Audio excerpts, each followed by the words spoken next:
జగన్మోహన్ రెడ్డి తాను ప్రస్తావించిన అంశాన్ని వీళ్ళు అతనికి ఎండార్జ్ చేస్తూ అతనికి క్రెడిబిలిటీ ఆపాదించే ప్రయత్నం చేస్తా ఉన్నారు. అరే ఏముంది ఆల్రెడీ ఉన్న సిఆర్డిఏనే కదా అని 8,300 కిలోమీటర్ల 8,300 చదరపు కిలోమీటర్ల పరిధిలో ఉన్న ప్రస్తుత సిఆర్డిఏనే హైదరాబాద్ హెచ్ఎండిఏ కన్నా పెద్దది.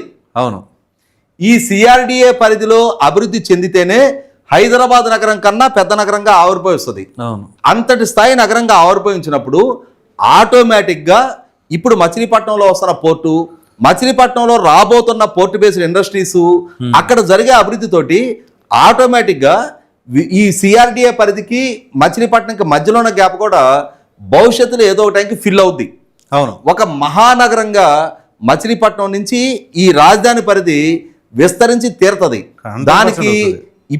దానికి భిన్నంగా జగన్మోహన్ రెడ్డి ప్రతిపాదించిన నేషనల్ హైవే బారు అని చెప్పని అతను ఆ రోజు మొట్టమొదటి రోజు స్టేట్మెంట్ వింటే ఎవరికైనా అర్థం అవుద్ది.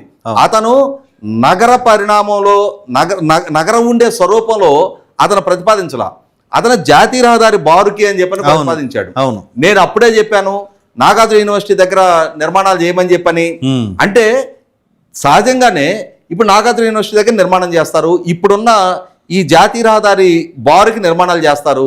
రేపటి రోజున ఎలాగైతే గుంటూరులో ఇప్పుడు విజయవాడ నగరంలో గుండా కూడా ఇబ్బంది అవుతుందని కదా వెస్ట్ బైపాస్ నిర్మాణం చేసి ఇవాళ వెస్ట్ బైపాస్ ని జాతీయ రహదారిగా మార్చి ప్రస్తుతం ఉన్న కాజా దగ్గర నుంచి వెస్ట్ బైపాస్ గన్నవరం వరకు ఆర్ఎన్బి రోడ్డుగా కన్వర్ట్ చేశారు.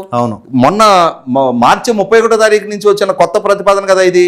కాబట్టి ఇక్కడ ఒక పక్క జాతీయ రహదారులు బైపాస్ చేయాలి అని చెప్పని ట్రాఫిక్ కష్టాల నుంచి వాటిని అంటే వాటికి ప్రత్యామ్నాయాలు చూడాలని చెప్పని ప్రభుత్వాల పరంగా ప్రయత్నాలు చేస్తుంటే జగన్మోహన్ రెడ్డి గారు అతి కీలకమైన జాతీయ రహదారిని ట్రాఫిక్ చక్రవ్యూహంలో ఇరికించాలని చెప్పని ప్రయత్నం చేస్తా ఉన్నాడు. అంటే తద్వారా 110 కిలోమీటర్లు జాతీయ రహదారికి మళ్ళీ బైపాస్ చూడాల్సిన పరిస్థితి. అసలు మీరు చెప్పిన దాంట్లో ఎంత ఆలోచన చేసి ఉంటారంటారా? 100కి 100 పాళ్ళు అసలు ఆలోచన చేయలా. ఆయన పుర్రెకి ఒక ఆలోచన చెప్తే